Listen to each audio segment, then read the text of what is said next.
listening to the Straight to Video podcast with Rob Lane. Hey, Rob Lane here, and thanks for checking out my show, Straight to Video. Today I get to welcome singer-songwriter and multi-instrumentalist Dez Money to the show from his home in Malibu, California. Dez has just released his new single, Give Me All You Got, which to my synth-pop-loving ears was great to hear such a cool, breezy summer pop song. It was fun chatting with Dez all about his already eventful journey and career, which saw him grow up surrounded by music and rock and roll royalty as the son of legendary rock singer, the late great Eddie Money, who encouraged all his children in their musical abilities, which eventually led to them heading out on the road with him as both opening act and also his backing band on his final tours.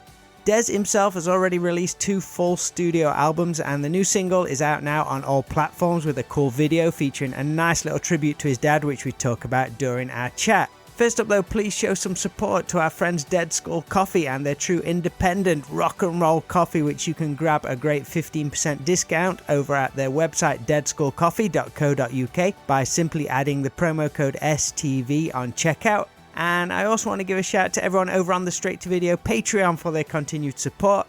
Those of you who signed up right at the start will have some cool exclusive merch heading your way in the next week, so keep an eye out for that landing on your doorstep. If you too would like to get involved and be a real integral part of the show, please check out patreon.com/STVpod for all the info.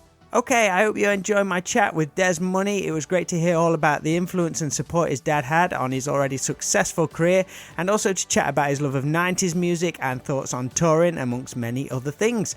For all the info you might need, then check out dezmoney.com, but in the meantime, please enjoy my straight to video talk with Dez Money.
You're out in Malibu, California, right? Yeah, I'm in the studio right now in Malibu. Are things slowly getting back to some normality out there? Slowly but surely. Everyone's still trying to play it safe out here where I'm at, and I'm seeing the masks everywhere. But slowly but surely. And as someone who obviously enjoys all aspects of the creative side of music, not just from the writing and performing, but also the production, right even through to the video process, has all this time been for you to maybe learn new things or just create even more? Has it been a really productive time for you? Yeah, definitely. I've had more time to hone in on my craft. And like you were saying, I've been making my own music videos lately as well. And so I've spent a lot of time just at home, watching YouTube videos on Google, teaching myself as much as I can about, video production and how to really connect the dots between the, music and then the visuals. So it's been a lot of fun learning that craft. And it's definitely been something that I really enjoy having as a skill set. Yeah, for sure. I mean, I think like one positive that's come out of all the negative stuff that's been going off over the last 18 months is people have found new skills and new avenues, and it's given them that break from, especially musicians really, what they've perhaps been doing for like 20 years, just touring regularly. I spoke to some people and they've said like, I don't know if I'm ready to go back on tour yet. It's like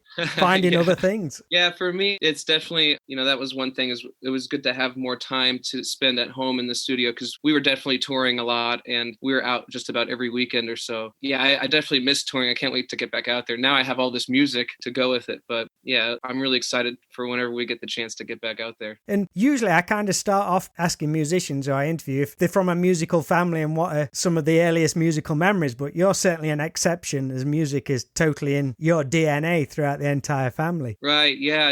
I'm really blessed to have such a musical family, and we all love music so much. So it brings us together, and it's just always been such a good time performing with the family. Whilst you were surrounded by so much music all the time, what were kind of the first bands or artists you identified as your own?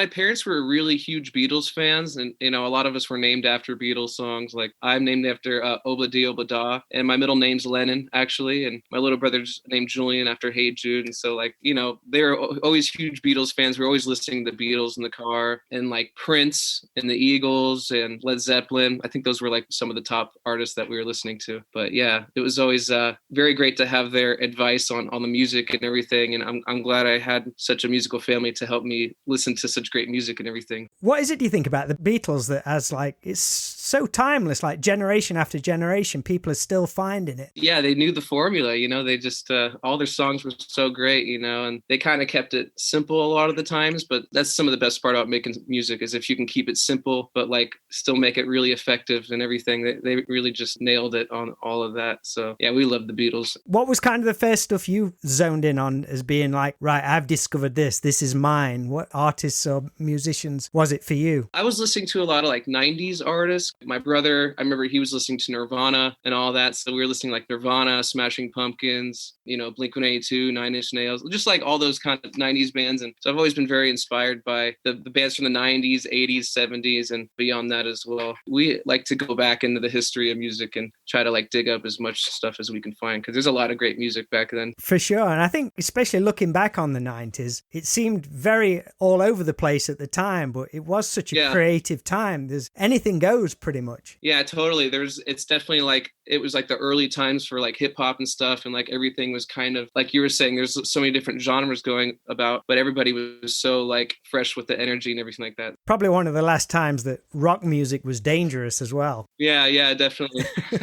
Yeah, I love the rock music from the 90s. Probably some of my favorite music was from the 90s for sure. A lot of it still sounds super I don't know how it sounds on your ears because you're a lot younger than me, but to my ears now, it still sounds fresh and exciting even now. Definitely. And I like that, rock's kind of making a comeback and you're hearing some of these artists doing a lot of those kind of Blink-182 type songs where it's kind of like that pop punk vibe is coming back a little bit. That's already come full circle and it's coming round again. Yeah, totally. Yeah, because all these artists grew up to that. So yeah, we're all just kind of, bringing it back and having fun with it. And freaking Travis Barker seems to have just rode that wave all the way through and he's still in with all these guys. Yeah, he's featured on like all these songs. So it's really cool to see because I was such a huge Travis Barker fan growing up. Me and my little brother Julian, since we grew up as drummers, it's just great to see him just killing the game and just doing such a great job and featuring on so many tracks. Like you say, you started out on drums. That's setting the bar pretty high with Travis Barker. Yeah, I started off on the drums. It was me and my little brother Julian. We would play in the band room, just like 2 drum sets, and we would have these drum battles every day. And he would teach me things I didn't know. I would teach him things he didn't know. So that was the beautiful thing about having a little brother that played drums as well, was we were kind of able to show each other all these different rhythms and stuff like that. Yeah, it made it interesting. And didn't your dad's drummer, was it John Snyder? He gave you some lessons. Yeah, definitely. Yeah, Johnny Snyder. Like one of my first memories was in a drum lesson with Johnny, and he was just such a nice guy. So, he made us want to play drums, and it was very, very cool. What about live shows? Would some of your first live shows be your dad's, or what were your earliest memories of live music? Definitely a lot of our first live shows was watching my dad play, and then actually we got to see the Eagles live one time too when we were really young. That's a masterclass right there. Yeah, definitely. And so my dad was always on tour and always able to see all these amazing artists and see how they perform, because everybody does it differently. nowadays. So you can take different things from different artists and put that in your catalog and everything. Even though it's something that's always surrounded you, did music always have that appeal of like, this is cool? Yeah, I think so. It's just because I was always looking out at the crowd and you see all the moms dancing and stuff like that. And you see all the people just loving the music. And that's something that I always wanted to have as well, is to, show people a good time with the music and get people through the hard times as well with the music. Yeah, just seeing that connection or response from audiences. Magical for sure. And was music performance something that was always encouraged for you guys? For me, since I was on the drums for, up until I graduated high school, I was on the drums and then piano, bass, and guitar and stuff. My dad didn't know I sang until maybe 19 years old or so when I showed him my first demos. And so, I wasn't actually performing until I was opening up for my dad. I hadn't really performed live up until that point. I was in a bunch of bands and stuff like that, but, it was a bunch of like garage bands in high school and stuff like that, where we never really made it out and played any shows. So I was really lucky to be able to perform with my dad. And, he showed me the ropes and we kind of got thrown into the fire like right away. Learned all about the like technical difficulties on the road and stuff like that and how to overcome those types of things. And, it's like the show must go on. You can do as much rehearsal. You can be rehearsing for months and months, but it's once you get on the road and on the stage when, like you say, when things start to go wrong, it's hard to deal with all that in the heat of the moment.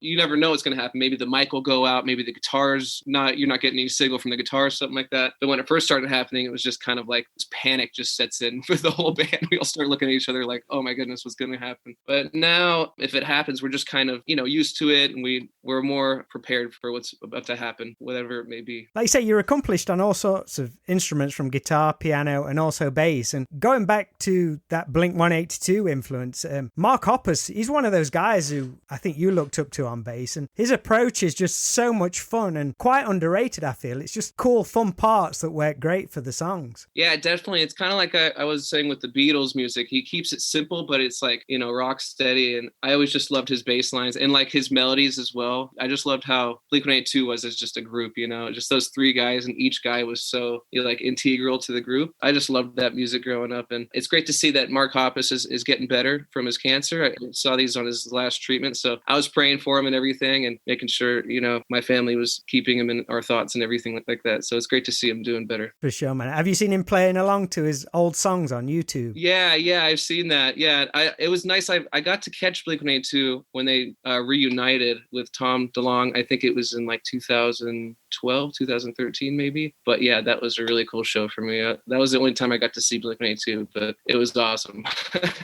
Travis is the guy that holds it all together for those guys. It could be a car crash if he wasn't there. Yeah, definitely. And yeah, I just love how he holds it down. And like growing up, when I was listening to Blink-182, I didn't realize at first that he wasn't the original drummer. And it was this other guy, Scott Rayner, I think his name was. But then, yeah, I guess they were on tour and something happened with Scott. And so Travis had to learn all the songs, I think in like 48 hours. And then he just nailed it. And then he was in the band right away. So he was always ready, for whatever may come. And he knows how to like play so many different types of music and everything like that. So I always loved that about him. Having the knowledge of guitar, piano and bass, you began putting together your own songs during, was it your late teens then when you started songwriting? Yeah, definitely. And I was in the studio with my dad's friend, Donnie Cromwell, and then my friend, Ty Stevens. They're two really great producers and engineers who kind of showed me the ropes in the studio. And so instead of going to college, I was in the studio just kind of soaking everything in like a sponge and asking as many questions as I could and being like very inquisitive,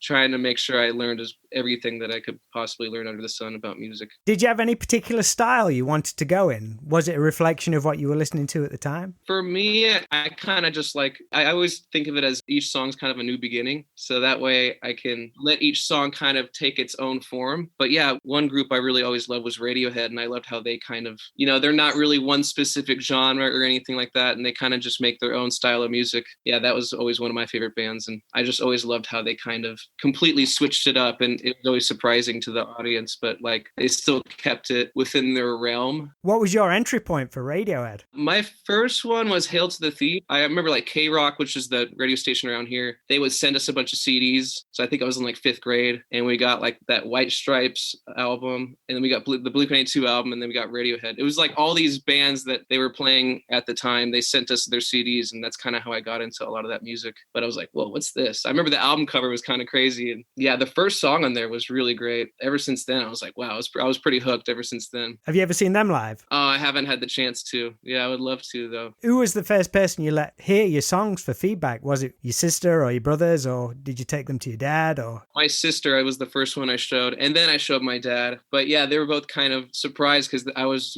usually just the quiet guy in the back, smiling, playing the drums and stuff. But then I decided to go for it and show them the music that I've been writing. And yeah, they really were always very supportive and always gave me whatever like tips they could give and any advice that I could use, because they were always just used to perform. My sister was touring with my dad for a very long time, ever since she was 15 years old. So knew how to really get the crowd engaged and stuff like that, as opposed to me, who was more so used to just being in the studio and just really honing in on the song and everything. She taught me how to interact with the crowd better and how to get the crowd going and stuff like that. You put out your debut album, Take Me Down, in 2015. There's some cool songs on that album. Stuff like Running Away is great, and your voice is killer on that too, man. You seem like a pretty quiet guy. So did it take you a while to get your confidence in your voice? For me, I just kind of sang when I went to the studio. Like, I don't really sing at home too much or anything like that. So in the studio, it's just kind of something I always wanted to do. Is I always wanted to sing. And when I got in there, there was a couple bad takes, but eventually I got a little warmed up and I knew I had it in me, I think. But yeah, I kind of just went for it, and thank goodness it sounded good. Yeah, no, it's great job, man. Great job. Thank you. How long after that album did your dad bring up the idea of you going out on the road with him as both an opening act and as also part of his live band? Because that was around the similar time, was it? Yeah, pretty much right away. Like, I think before we released the album, actually, he was always wanting us to tour with him. So he was talking about it ever since we were growing up and stuff. He's like, yeah, I want to have all you kids playing all the different instruments so I can have you out on tour with me and we can do a family band. We're finally able to make it happen. And it was definitely one of the highlights of my life, I think. That's such a, just a great acknowledgement from your dad, because all these like legacy musicians, such as your dad and stuff, they're always known for having the cream of the crop when it comes to musicians who play with them. So for him to have that confidence in you guys, that's amazing. Yeah, and I'm really happy that, he had the confidence in us as well, because it gave us confidence in ourselves. He made sure we practiced every single day, and he was saying, it's my name on the ticket, so I want to make sure that people get their money's worth. And because, some people would probably have this idea that we wouldn't be as good because of, we grew up and had it easy, I guess, in their eyes. But then they would see us play live and prove all the haters wrong and stuff. So I always enjoyed, going out there and playing music and doing what we love, because the only thing we can control is how hard we work and everything like that. So when we got to show people that we were actually pretty legit, that was a good feeling. Do you remember where the first gig was? The first gig, it was somewhere in Southern California. I can't remember exactly what it was called, but yeah, the second gig was the one that I remember a lot, because that was the first time we got to experience those technical difficulties that I was talking about. Actually, my hometown gig, so it was like all my friends and their moms and everybody was there that I grew up with. I learned a couple lessons during that show. So I started off with a ballad, which is one thing that I guess you should never do. I'm just going up there with kind of a slow song. And I realized after that, it's good to hit him with like kind of an upbeat song. But I started off with the ballad, and then I go up to the mic, and the mic is turned off because it was a wireless mic, and I guess the battery had died. Oh, shit. That's not your fault. Yeah, I know. And I go to look over at the sound guy, and he's not there. And suddenly this huge feedback sound just comes like roaring through the speakers. And yeah, we had to stop the song. And then everybody's kind of looking around like, who are these guys? What's going on? Yeah, we learned really quickly. It probably only lasted about 10 seconds, but felt like 10 minutes, right? Yeah, felt like an eternity. Yeah. But after that, I'm kind of glad that happened, right away, because we were already so nervous. But after that happened, for some reason, I wasn't as nervous, because I guess the worst thing had already happened. So exactly, everything after that was a breeze. Wasn't one of your first shows opening for Joan Jett, or you performed with Joan Jett at some point? Yeah. She commented on how great the whole band actually sang together. So not just playing, but actually the harmonies. Yeah, that's something that my dad always made sure we honed in on, was the harmonies and everything. And I would sometimes double his vocal, which means I would sing the same notes as him. My sister would always harmonize with us as well. So it was always something we really wanted to make as a highlight of the show, was the harmonies as well, because the way that our voices sounded together was really cool. And also living with musicians out on the road, that's a whole different thing as well. I don't know how long you guys went out for, or if it was like, did you do like full long tours, or was it like weekend flying shows and stuff? What kind of schedule did you guys have? It was changing up. Like during the summers, we would probably be more so like weeks at a time and stuff like that. And then during the fall and everything else would probably be more so on the weekends. I remember back in the early days when my dad had the tour bus, that was a lot of fun because, you could just go to sleep after a show and wake up in another city and, do it all over again. Then after that, the shows started becoming more like far between, like we would have one show in New York, and then the next day the show would be in Arizona. So it would be kind of almost pointless to have a tour bus at that point. Yeah. So we were just doing a lot more fly dates. And that was where we really learned how to travel more. We'd have to go to sleep pretty much as soon as the show's over so you could wake up at 5 a.m. and do like a lobby call, get on another flight, show up in the next city, do a sound check right when you land. Everything is, you got to be on point. And so you can't really lollygag or party or anything too much. At least when we're on tour, we keep it very serious and always want to put on a good show. That's really important to us, is to put on a good show for everybody. When you're on tour, do you enjoy the stuff outside of the performance, the whole traveling and just the routine? Do you like being in that environment? Yeah, I mean, I'm used to it now. At first, it took a little getting used to. Your sleep schedule just gets kind of demolished. I'm one of those people that just sleep on the plane, just like sitting there without any, headrest or anything like that. I can just sit and sleep. But it took some adaptation, and I'm really glad that we got to learn all of that, because now when we get back on the road, it'll be, easy and we'll be used to it. And it's something that I'm really looking forward to doing again. And you mentioned New York there. You're from California, but your dad was originally from the East Coast, kind of New York, Brooklyn area. Yeah. Didn't you guys trace back some of that area where he was raised in your TV show Real Money some years ago? I remember when they were telling me about doing that, and I was like, all right, okay, we'll see what happens. And it ended up being actually a really special moment, as, from just father to son. And I'm glad that they had it on the TV show. And it was cool to see just where my dad grew up. And he would even describe certain places where he would write some of his songs and stuff like that. And I found that very interesting because, he grew up in Brooklyn and stuff, and it wasn't very easy for him. So he would tell me like, oh, this is where the kids used to beat me up and blah, blah, blah. And I used to go over to this window and cry to my mom over here. And then he would tell me about the song that he wrote that in. It's called Life for the Taking. And so now I think about that song in a whole new way. It's really cool to see, what goes behind the music and everything like that. So I was really blessed to be a part of that. My dad moved to the US during the late 70s, and he has this like real mixed accent of Southern USA and the UK. Oh. And when he comes over to visit the UK accent comes back in, and it's this really weird accent. You didn't notice your dad's New York accent get even thicker when he was back out on home turf, did he? Oh, definitely. Yeah. And all of his friends, he'll add like an E at the end. He'll be like, oh, here's Frankie, here's Johnny, here's Tommy, so I just love being in Brooklyn with my dad, and you get to kind of see where his tendencies come from. And I just love New York people as well. That's great. Your latest single, Give Me All You Got, that song really caught my attention right away. I'm big into a lot of the synth bands which are popular at the moment, and that slick 80s sound, but with modern production as well, which is going around. Is that reflective of your new material you're putting out? Because it isn't on your latest album, Blue, which came out last year, right? Are you already on to the next album? Yeah, I'm on to the next one already. I'm on to the one after that as well.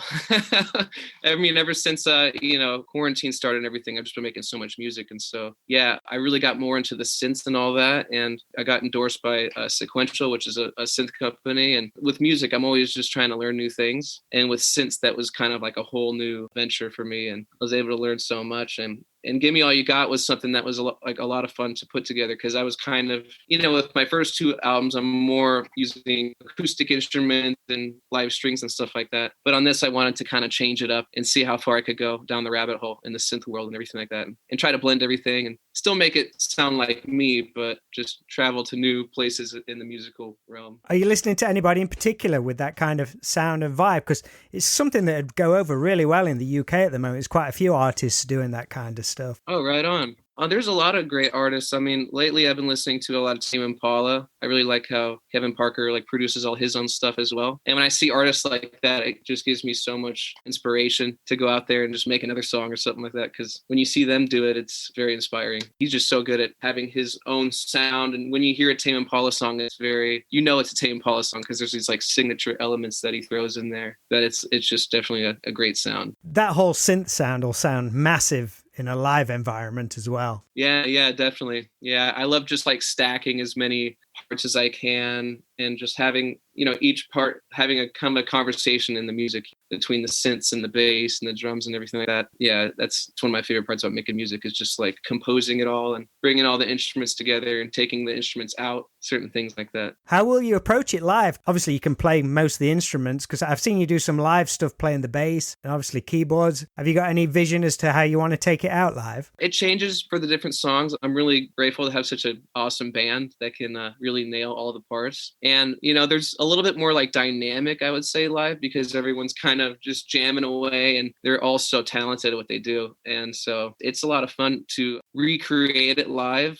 Yeah, they do a great job. We get to sound like the record, but we also kind of add new elements into it and, give it this live feeling. So yeah, it's a lot of fun. And the video features the guitar used for your dad's song, 2 Tickets to Paradise. That's a wonderful touch. Whose idea was that? Was that something you wanted to put into the video? That was actually my sister's idea, because it was one of those where like, all right, what guitar should we use for this video? And she's like, use this one, because, the lyrics and everything and what we've gone through. Yeah, I really wanted to just pay tribute to my dad and also just show everybody that the Money family is still doing our thing and still doing what we love and keeping it going for the family and for the fans and everything like that. And yeah, it was the guitar and the drums that we used on tour that Johnny Snyder was actually playing before. So yeah, that was really special to just it was like a full circle moment. And yeah, it was definitely a great time making the video. I had a lot of fun. And is there any era of your dad's career that you're particularly fond of when you see old clips or dive into the records or history? I was actually listening to the Life for the Taking album just over the weekend. And yeah, I like that one a lot because he started using live strings more, and that's kind of more my sound, I guess. I like to kind of throw in everything and try to make it as like bombastic as possible. But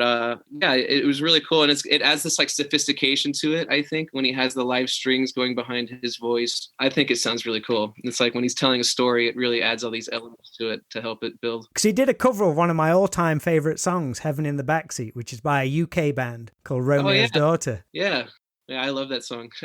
Have you heard their version of it? It's very Def Leppard. I gotta check it out. So that would be like 1989 or something like that, and I think your dad covered it a couple of years later. You have to check it out. It's a little bit different. Your dad's version's more straight ahead. You could hear it in a live version, whereas their version's more like, say, Def Leppard. Like a lot of stacked vocals, I would imagine, and stuff like that. Yeah, it's cool, man. It's cool. And a female singer as well. Oh, right on.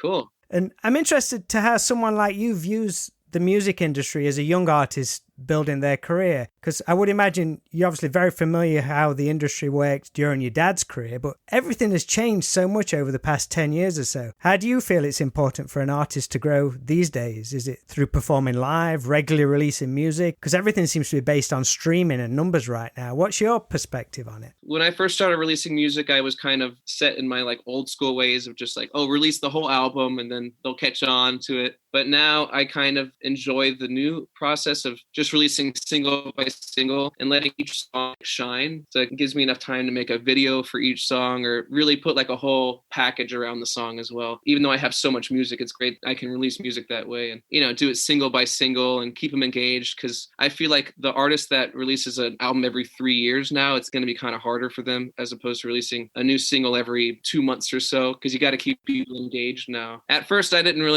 wasn't about that, but the more I'm doing it, I really actually enjoy this approach because it's more, I don't know, it gives each song more of a highlight, I think, and makes each song kind of more important as opposed to just like releasing an album and then there's just 2 singles that are on there and then the rest of the songs might get not heard as much. How's your patience with that? Because usually with a musician, it's like you've recorded the album. It's like, I've got to get it out there. Are you a patient person? Yeah, it's always timing. I want to time everything out properly and make sure that each song shines at the right time and everything like that. Awesome, man. Well, I look forward to hearing some more music because I say the single's great and need to get some exposure on it over here in the UK because I think it'd go down a treat. Thanks so much for having me on the show. It's been great. No worries. I appreciate you spending some time with us and look forward to speaking to you again at some point. Yeah, right on. Yeah, I'm looking forward to speaking to you again as well.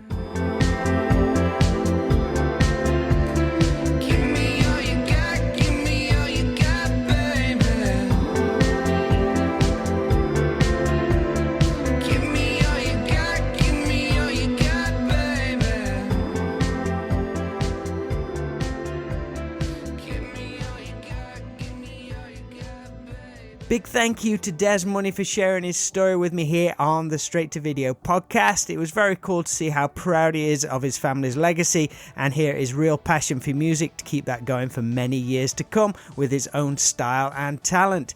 To keep up to date with Dez, then check out dezmoney.com for all links, current news and releases. For everything you could need on Straight to Video, then it can all be found at stvpod.com, which has over 100 episodes of the show, along with music, videos, and merch. And please consider supporting us on Patreon over at patreon.com/stvpod, where you can find all kinds of exclusive bonuses. Alright, that's all for this show. I really appreciate every little bit of support you continue to show and for all your kind messages of encouragement, which really makes me enjoy this even more and excited to put out each and every episode, so thank you so much. So until we get to chat again, thanks for listening, take care and speak soon.